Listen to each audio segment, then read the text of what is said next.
Hey everyone, welcome back to Ready Westo. So back with the MG again, and I regret to inform you guys that she's back.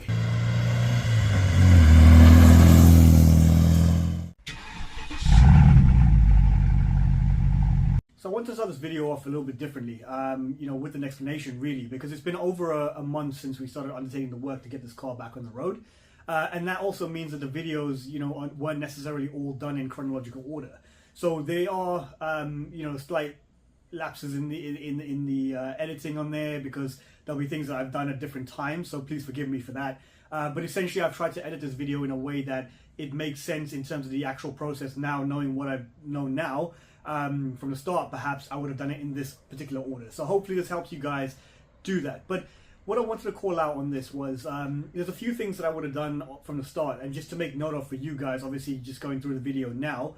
Conrod caps being the first thing. So when you actually loosen the Conrod caps at the bottom, what I would just try to make note of is a mental note for yourself is just make note of how much pressure it took to take off the bolt. Because essentially with mine, I had to play around with it, just, not knowing whether it's aftermarket parts that were used or not. So the torque wasn't correct for my engine as it would have been based off the manual. So just something to just be a word of advice for you guys is just try to make note of it, roughly by feel, just to kind of know how much force you had to take the nut off. You just put it back on in a similar way, and you'll know if you're roughly in the right region, right? So just something to just be mindful of. Obviously, it may not work in every scenario, every case, but just something that may help you guys from the start. That I thankfully had a recording of it, so I was able to go back to the video and just check how much force I actually used to try and take it off. It just gave me an indication of whether I was too tight or too loose, and that helped me get to the 21 foot-pounds that I use that you'll see later in the video. The other thing I would make note of as well is lubrication. Lubrication is absolutely key. So when you're taking off the parts and everything else and you're putting it on, just make sure that everything is just lubed up correctly. You can actually use, they do like a rebuild lubes that you can do and you can use. I've just used the engine oil, and it seems to work quite well because it is the engine oil for the car. Essentially, it's going to be pumping that around the engine anyway to run on a daily basis. So I just use the oil, but yeah, just lube everything up that you can think of, that, any moving part, anywhere where there may be friction. Lubrication is your best friend in this, just to prevent that tight engine when you're turning it over. And yeah, the final point for it is really just around the honing element of the engine. So when we took the engine off and we the pistons out, and we put them back together, one of the things I didn't intend on doing was honing the cylinders. Now, this is just lack of knowledge on my part as well at the time, but essentially I think that is such a good thing to do. So I would recommend, if you're going to tackle this, please just grab yourself the honing kit, the 3-stone hone, maybe 2 different sizes. So I had one that was big and one was small, and it just helped me then even out all the imperfections in that cylinder to the best that I can. If you're building it at home, we're not going to have access to the full machining kits and anything like that here in your garage at home, right? But it really made a huge difference, because obviously where I was getting the binding at certain points in the cylinder, having honed it and smoothed out that cylinder, really well, it just, you could see the difference when you turned it by hand. The points were gone, the friction points were just gone. So yeah, something that I didn't intend to do, but obviously now looking back at it, in any rebuild I do in the future, 100% I will hone those cylinders. So yeah, just something to just call out for you guys. Invest in that tool. It will be a real lifesaver for you guys. But yeah, good luck. Hope you enjoy the video. And yeah, I'll interject into the video and do some voiceovers of points where I feel I need to add information to it. So please enjoy, learn from my mistakes, and I hope you guys get your car back on the road as well. So time to tackle these piston rings. So I've got some help with me today. Got my best friend Emmett and my dad here with me. So yeah, couple man job. What we're going to try and do is, we've got the top of the head off the engine. So as you can see, here's the lovely dirty pistons inside of the car. And then what we're going to try and do is, from underneath the vehicle, let me just turn the camera light on. So we're going to take the sump off, and then once the sump is off the car, you should be able to access the bottom of the piston. So where the arm links at the bottom. So we're going to take those off, and then hopefully, if all goes to plan, we'll just push the piston straight up, and then one of these guys will just grab it from the top and we'll pull it straight out.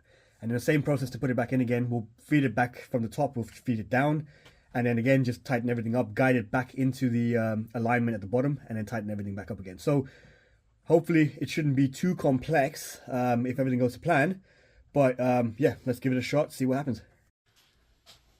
So this is where experience comes into play. What we've done here is we've, by the advice of my father, we've blocked off all the holes along the top of the engine. So that's just in case the piston rings sort of disintegrate as we pull them out. It just stops anything from falling into the, you know, sort of the vital wells, the coolant and the cams as well. So yeah, just if you can, you could use cardboard. We've just used some tape just to block it off. Easy just to pull off in the end. So using an 11mm socket, you should just be able to remove all the bolts around the sump and then just maneuver it out of place, and then it should just come out just like that. So inside the sump, it was a good thing we removed it. As you can see, there's little fine bits of metal in there. The oil looks a little bit thick and gloopy. So yeah, worth a clean. Good thing we took it off. So here's a great example of learn from my mistakes and don't do what we did. Essentially, in front of my hand there, if you have a look, that's cylinder 4, and that's the crankshaft at bottom dead center. Now, this will be a lot easier is if you rotate the engine, bring cylinder 3 to bottom dead center. You then have better access to the conrod caps and their nuts as well. You can use an extension socket, as I'm about to do here in a moment. It will do the job, but it's going to be very awkward to sort of get that cap out from there. So yeah, save yourself the pain. Rotate the engine, get it to bottom dead center each time you move on to each piston. You'll have a much better time of doing this. Yeah, it's out. Got it? Got it. Bang. Out. So as you can see here, the pistons are quite black and quite caked in carbon. And that's just from the failing piston rings, right? So it would have just allowed extra combustion to happen, which was causing obviously issue and burnt oil and so on, just to sort of sit on the top of the piston itself there. So what you want to do here is you don't want to be too forceful with this, right? Because what we want to avoid is you want to avoid scoring the side of the piston, because that's going to cause you more issues. Because if you sort of create any sort of like marks or grooves on it, what will happen is it won't sit correctly in the cylinder. It might just cause a little bit of extra friction or, you know, loss of compression in a certain way, right? So what you want to do here is just take off layer by layer, slowly and slowly, spray with braking part cleaner. Again, with the wire wheel, just keep going, repeat the motion until you've got it to a point where you're happy with it. You know, you can see that it's looking shiny, it's looking a little bit, you know, super clean, and you can't see much carbon on the outside. Again, you can always try like with your fingers, just rotate it around with your fingers, check that it's smooth and you're happy with the finish on it. And if not, again, just rinse and repeat, you know, same thing, just carb cleaner, wire wheel, carb cleaner, wire wheel, and just until you're in a point where, you know, you're happy, good to go. And then also, as you can see here, I'm cleaning the edges, but also clean the top of it, right? So just make sure it's really clean at the top as well. It'll just help the balancing of the pistons. Even though we had cleaned the pistons, in the grooves here, I found there was a slight amount of carbon built up in there. And I think also what was happening was that was preventing the rings from compressing fully. So what I've done is just using a half piece of a broken ring, just being gentle, not to damage anything, but just to try and clean as much of the carbon as I can out from there. So just using a little bit of WD or brake cleaner, whatever you've got to hand, and then just, you know, gently cleaning that out, just so you get it as clean as possible. Once I did that, piston back into the cylinder, and it seems to be really good. So a combination of honing and cleaning it out thoroughly. Now, even though we did before, obviously there was things we couldn't see in there. So now just, you know, again, just, you know, using the eye again, just to double check. I'd recommend going back again from the start. I wish I had just used one of these, just a piece of this, and just cleaned it out, you know, as best as I could, just to see if it's brand new. You can just see metal inside. So just take your time. Try and clean it out as best as you can. Is my recommendation. Lessons learned from us, and then you should be in a good position where you don't have any sort of sticking pistons in the cylinders like we did. Okay guys, so all the pistons are out of the car now with the corresponding caps at the bottom. So as you can see, the best thing to do is obviously pair them up on there when you take them out, and on the side of the actual piston there you can see, so mine have been reconditioned at some point in their life, so they've got like a different marker on it. So just make sure that the marker on this side and the marker on the cap marry up when you take them off, because obviously that'll signify the positioning where they need to go. The old marker is on the side there, as you can see, stamped on it 1, but they've it seems like it's been removed from the other side here. because there's no longer a one marker on there that we can see. So essentially you want to marry it up to this. So obviously make note of the positioning where you took it out of the car from. Now in my case, this was pointed towards the passenger side, so away from the oil filter. Now the one on this, by standard in the manual, this points towards the oil filter. So if it falls out or you happen to drop it as you take it out, just use that as a rough guideline.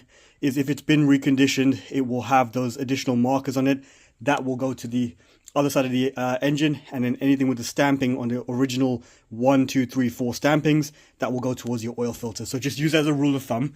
And then on the piston itself, you can see there's an F marker. When you put this back in, that's the front marker for the pistons. So when you put that back in, just make sure that that's always facing towards the front. Again, do not mix these up. Each piston must go back in its corresponding cylinder as well. So I recommend, we've laid them out like this on the floor and made sure that these do not move. But obviously if you're going to do it, you can, use some kind of cardboard or a pipe or something like that, and you can place these on there just to kind of make sure that you do not mix these up. So when it comes to the bearings, you can just take a flathead screwdriver like this. I just popped it into the gap there and then just popped it out, and that comes out. So again, when you putting these back in again, these locating tabs here, these need to go back in that groove. So you need to make sure that you put it in there and then you push it down. And then what you got to do is just make sure that you leave there'll be a small little lip on here.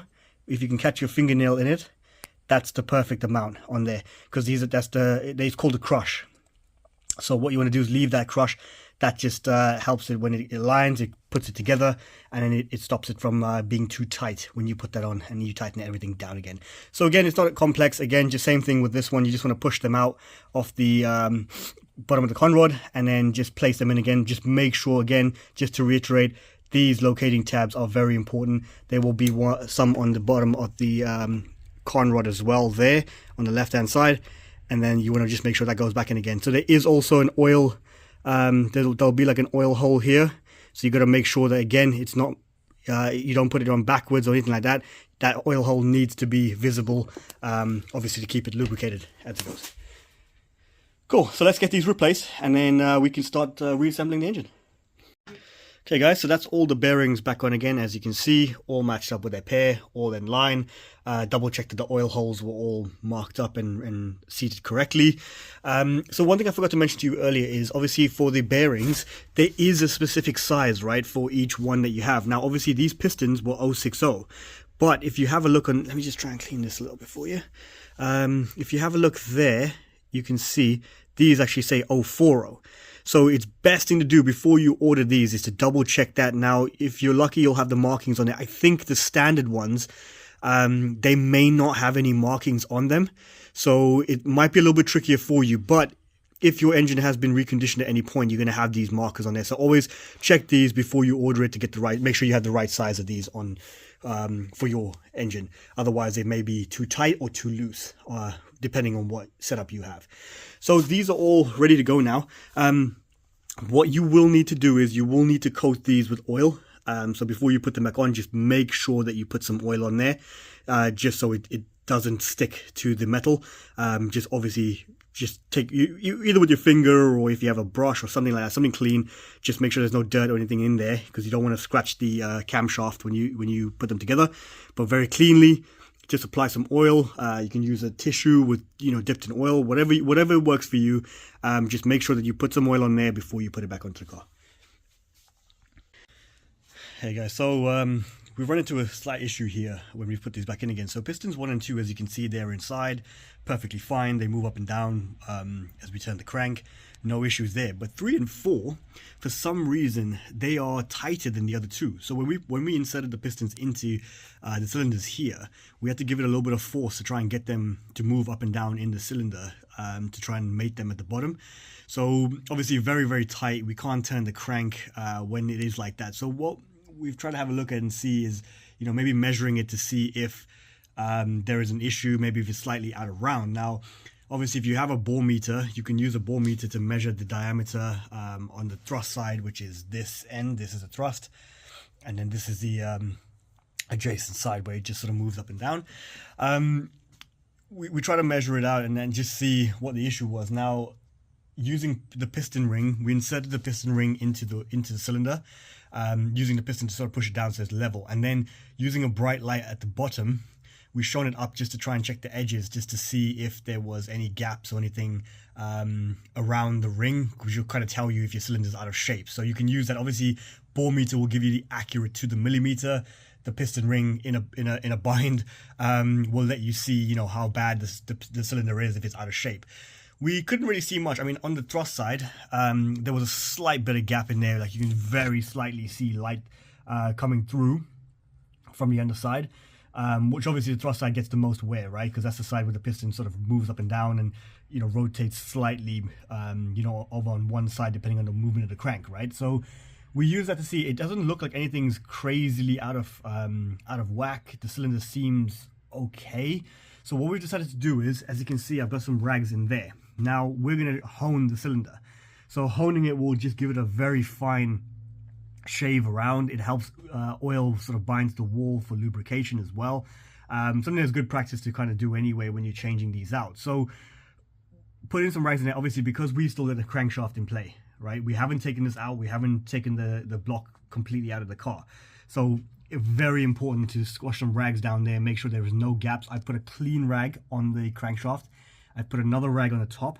When pulling this out, we're going to be super gentle. So I'm using the clean rag at the bottom to kind of catch any additional debris that may fall off when we're taking this out. But obviously when you're shaving this, fine shaving is going to get everywhere inside of the cylinder. You want to be very, very careful. You don't want this on the crankshaft. You don't want it to get into places it shouldn't be. So just be very careful when doing that, right? Now the honing tool itself looks something like this. So it is I've got the three-sided stone hone. So what you do is you squeeze this down, that squeezes in, and then it goes inserts into the cylinder, and then it expands in the cylinder, pushing against the wall. And then what you want to do is you want to set your drill on about 5. So, you know, you don't want it to kind of really scratch or score the cylinder. So you want it to be able to stop when it hits something it shouldn't, and it just pauses. You want it to do that, right? And then you want to go on a very low speed. So just, you know, not pulling it all the way. You want to go very gentle. Just keep doing it. And then when you're doing it in the cylinder, up and down motions like that, you want to just go very gently, very carefully, straight, keep it straight, and just keep doing that, right? That will then hone it out. So I'm gonna I've just charged the battery a little bit just to give it a little bit of juice, because obviously we've been using the drill. I'll get the camera set up, and then we'll try and hone that first cylinder and see if the piston fits better. Okay, so just started on just to test the hone on there. But what you want to do is you just need to make sure that you've got ample lubricant in there. You spray some WD in the well just to give it some lubrication when you put it in. All right, and you want to lube it from the top. Now obviously it's going to run downwards, so it's going to lube from the top. So just give the stones a little bit of lube, and then keep going.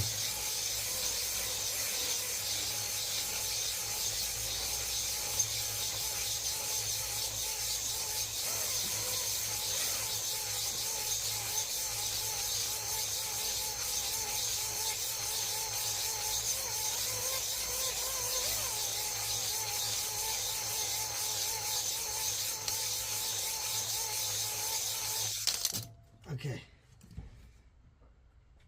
and then what you want to do is you've checked it out now, you've lubed it up, you just want to check it out, inspect it. What I'm going to do is I'm going to take another clean cloth, wipe it, lube it again, and then just keep going again and just keep checking. So again, just repeat the same process, same thing until you're happy with it. Just checking where, you know, you can see inside of it where if the cylinders are sort of out of shape, you'll see one side is sort of like shaving more than the other. You'll be able to see it from there. So I can see in mine there's a few spots I'm not happy with, so I'm going to keep going until I've got it nice and even throughout in that cylinder.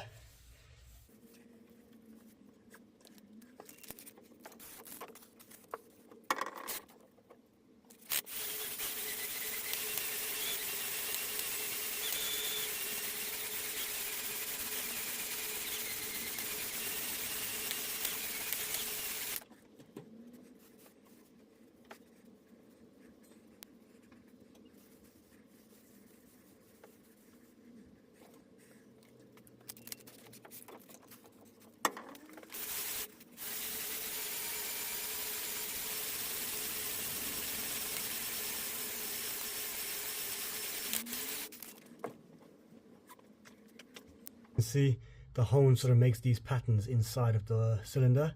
So it's like sort of a crosshatch pattern like that. So what you want to do, obviously, as you can see with mine, there's a few spots where it's sort of different. So what I need to do is I'm just going to keep honing it until it sort of gets that nice and smooth again. You can use this thing, there's like it's called sort of like a ball hone, it's called. That will take out everything, but it doesn't show you where the uneven areas are. Now what I've done is I've obviously used my hone. It's now shown me very clearly where there are imperfections within the cylinder. Now some imperfections is normal for the age of the car, age of the cylinder, you know, it's to be expected, right? But yeah, what I'm going to do is I'm just going to see if I can clean these up as best as you can. So just keep trying to go. You know, you won't really wear away, or you won't make the cylinder smaller by a few millimeters. You know, you'd have to be pumping that for about an hour or more to even get, like, you know, to shave away that much metal to make an impact where you're sort of oversizing your bore, really. So yeah, just keep going until you're sort of happy. With mine, I'm due to the imperfections, obviously I may not get it 100% perfect, but I'm aiming for the point where the piston fits in there nicely again, just to ensure that it's seating properly. So yeah, we're going to keep going again, but you guys kind of get the process now of what you need to do. So again, just be very gentle, keep lubing it, you know, up and down strokes at a low speed on setting 5 in terms of torque for your clutch on your drills, and then just keep going until you're happy with how it looks on the inside. And then obviously we're going to repeat the same process for 3. But yeah, let's get 4 nice and clean and give it a little test before we sort of carry on with that. After much honing and trial and error, basically, with these two, we struggled to kind of get these to fit. They were really snug in there. I couldn't push these, like with these two, when I inserted them into the cylinders, I could push them with my hand. Even from the bottom, I could pull them down. These two, however, you know, we had to give it a little bit of force to even get these to move up and down. But after a good honing of both cylinders, as you can see, it's let me just try and put the flash on so you can see it's looking much better in there. We've given it as best of a hone as we could on there and cleaned everything up, so you know, obviously we didn't have any debris on the crankshaft or anything like that. This is now really good. So when I crank the engine by hand, it's not sticking, whereas before we could feel a couple of points where we get to really give it a little bit of wetty, and then it'll carry on, then it was smooth, and then it was stuck again. So I'm hoping now this one goes in, same principle. When you buy the kits, right, once you've identified your pistons, they come in a kit. So you'll have 1, 2, and 3. So each one signifies a position on the actual piston. So 3, 2, and 1. So for the actual bottom one, this is your oil seal. So your oil seal consists of two spaces, and then you've got your oil seal that goes in the middle. So if I just put it in the right order like that, it should sit something like this, and then that will then sit on the piston in turn in there. So you want to try and get this on first, and then work your way up to 2 and then 1 from there. So just to show you, this is half of the previous one, so that's part of the reason why we had 0 compression. 3 of the rings were actually broken in half already. So yeah, so just check that, be careful when you're taking it out. That's why we block the holes off, just in case any shards of this fall off as you pull the piston up. So just be careful, guys.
Important to note, offset the 2, 3, try, opposite sides, 1, and 1.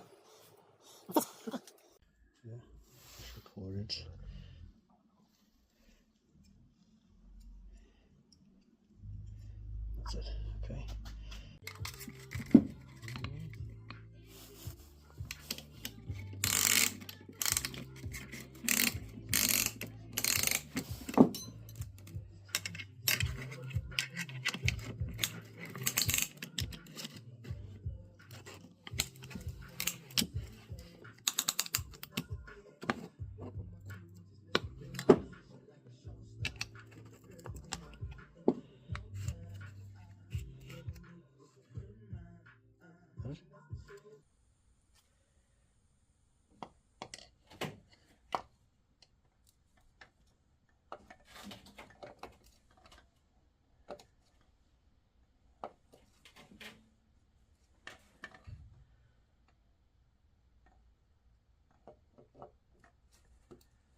Okay guys, so we're nearly there now where we can sort of put everything back together again for the one, hoping to be the final time, and then sort of, you know, test the car, really try to test starting it by using the starter motor. So just a quick update on the bottom end now.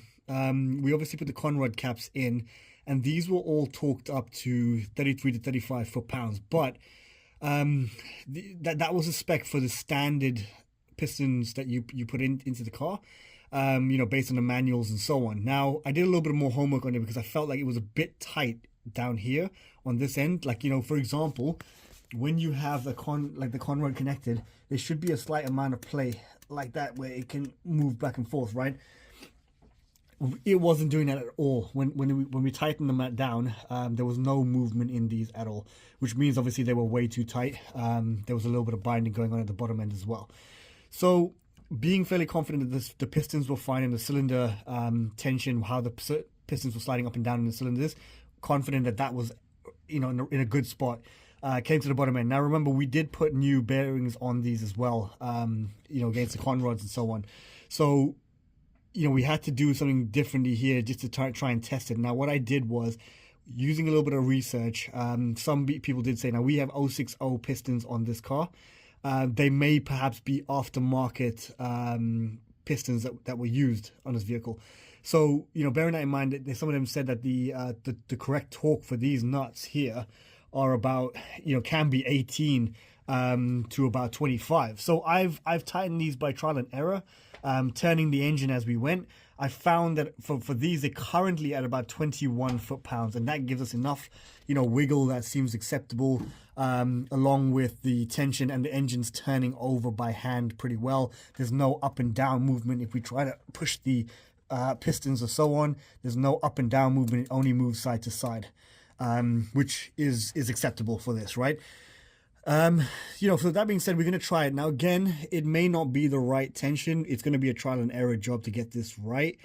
So, you know, dropping the sump again is not too difficult. I mean, it's dropping the oil, taking the bolts off again. It's a bit annoying, but it's not too difficult. So if we do get knocks, or we develop a slight knocking noise once the bearings and everything are set after about 100 miles or so, it's easy enough to come down here and readjust the torque on these just to try and get it to a better place. By that point, everything, you know, oil should be in the right places, so we'll have the right amount of lubrication.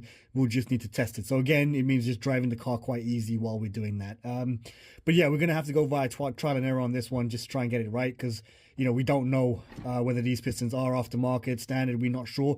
But this seems to be now the best we can get this engine to turn over properly, by going back over everything that we've done. Now, what I also did was, when we took everything apart for the millionth time, what we did was I've lubed everything properly. I used a syringe and injected, so like a hole like this where the oil sort of ingresses into the camshaft. Really, there's one underneath the Conrod cap. So each one I took off, I lubed both sides. I put oil inside of the to just using normal engine oil. I put it inside using a syringe off the holes, flushed out anything that may have been in there from the honing, you know, just in case. But obviously there wasn't really much in there. But just use the syringe to just keep cleaning them out, filling it with oil, and then putting the Conrod cap back on again. So a combination of all these things seems to have made it a little bit better. What I also did was at the top here, using the syringe again, I've just put oil down into the cams from there. So I've just literally just inserted them down through the push rods. You know, just like about two sort of syringes of this size, so just two of those in each one, all the way down. And then again, just crank the engine by hand just to try and get oil into, you know, other places, just to try and fill it up again. So now, as you can see, so spark plugs are out, the coolant cap's open on the radiator, and then what we'll do is if we turn this by hand, so give me a second to just grab the wrench. Okay, so the torque wrench set to 30 foot-pounds torque, connected to the crank pulley there, and then obviously we've got the engine on this side. So as you can see, if I turn it now, so the first one obviously a little bit tight, but if I move that by hand, in there, as you can see, the engine is turning over. And no clicking from the torque wrench at all. So that's a really good sign. Now you want it, you will see a click potentially at about 180, because that's when it's at its tightest point, where the pistons are reversing direction and going back down again. But generally when you're turning it over, you want it to be smooth like that, no clicking. That tells you that the tension on this is less than 30 foot-pounds, which is a really good spot on paper. You know, when you're testing this around, that's where it should be. If you want to test this with the spark plugs in, the tension is between minimum 50 and it says 70 plus. So it's not very specific in the numbers. So what I did was I set my torque wrench to 50, the lowest end of it, spark plugs back in again, and I turned it by hand and it didn't even click once, which tells me that the tension's obviously somewhere less than 50 foot-pounds of torque, which again, on paper, really good numbers, because that's where it should be. You know, it should be sort of less than that. That means it wouldn't put too much strain on the starter motor. It should be able to crank this engine now. So what we're in a position to do now is to put the sump back on, fill it with oil, again, crank the engine by hand to prime the oil pump, get the oil circulating, check the oil pressure gauge inside the car, make sure that we've got good oil pressure, and then we should hopefully be in a position where we can try and start this car. So I'm going to try and get that done now, put the sump back on, put the oil back in again, and then, wish me luck. Now is just to clean the oil pump. So as you can see, if I look into the netting here, as you can see, there's a lot of crud in there, a lot of dirt in there. So what we're going to do, take it apart and give that a clean. So to take it apart, 3 bolts there and your net will come out, and then if you take out these 2 bolts here, you can get to the internal sort of piston, if you will, in there, and then that will allow you to clean that as well. So we're just going to make it all as clean as possible, take everything out, give it a good clean, and we can put it back in the car. Okay, so this is the oil pump apart, as you can see. So the top goes in there, that's the net which attaches to this part here, and then that in there, that is your little piston that sort of drives the oil. So that builds up oil pressure. So think of it as a rotary engine. As it pulls oil in, builds up pressure, pushes it out the other side. So again, just going to slide this out. So it's going to take a little bit of, I thought it would take a little bit more, but it's actually coming out. So again, just pulls out like that. You can give that a clean and then put everything back together again. Just check that there's no any particles or flakes in there. The net should catch everything. This had quite a bit on it, but as you can see now, nice and clean. So once you're done, put everything back together again, and then back in the car it goes. And then the oil pump is also back on again. The oil pump is tightened to 6 foot-pounds of torque as well, which is pretty much hand tight. As you can see, the oil pump is now nice and clean, and then everything is back in again. So now what we're going to do, we've cleaned up the old gasket from the sump. So just going to make a new gasket now. It only uses like a paper gasket, so instead we thought we'll just actually make a gasket with silicone RTV, put that on there, and then yeah, up and running we are. Okay guys, car's back on the ground again. It's been up in the air for a couple of weeks. I actually forgot how low it is to the ground, having to sort of lurch over it now to get into the engine bay. But yeah, we're in a good place. I think we're nearly there. So the engine's all back together again, obviously minus the air filters. But everything's connected, spark plugs are in and tight again, HT leads connected, oil's filled up in there to maximum. And we've sort of partially primed the oil pump as well in there, and so now when we turned it, when I started the engine, what happened was it cranked and then came to a halt. So it sort of started and then stopped again.